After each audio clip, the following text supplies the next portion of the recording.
ಪ್ರಶ್ನೆ 14. ಮೇಷ ಲಗ್ನಕ್ಕೆ ದ್ವಿತೀಯ 2ನೇ ಸ್ಥಾನದಲ್ಲಿ ಚಂದ್ರ ಗ್ರಹವಿದ್ದರೆ ಭವಿಷ್ಯವು ಹೇಗಿರುತ್ತದೆ? ಉತ್ತರ: ಸುಂದರವಾದ ಸ್ಫುರದ್ರೂಪಿಯಾಗಿರುತ್ತಾರೆ. ಕಿವಿಗಳು ಚೆನ್ನಾಗಿದ್ದು ಇಂಪಾದ ಕಂಠಸ್ವರವಿರುವುದು. ತಕ್ಕಷ್ಟು ಜ್ಞಾನ ಸಂಪತ್ತಿರುವುದು. ವಾಕ್ ಪಟುತ್ವವು ಚೆನ್ನಾಗಿರುವುದು. ಧನ ಚಲಾವಣೆ ಇರುವುದು.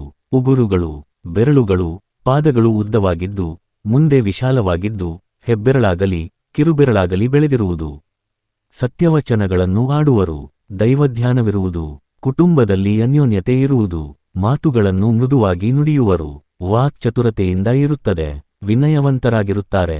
ನಾಲಿಗೆಯಲ್ಲಿ ಯಾವ ಲೋಪ ದೋಷಗಳಿರುವುದಿಲ್ಲ. ನೇತ್ರಗಳು ಸೊಗಸಾಗಿ ದೃಷ್ಟಿ ಬಲದಿಂದ ಕೂಡಿರುವವು. ಆಯುಷ್ಯದಲ್ಲಿ ಬಲವೂ ಇರುತ್ತದೆ.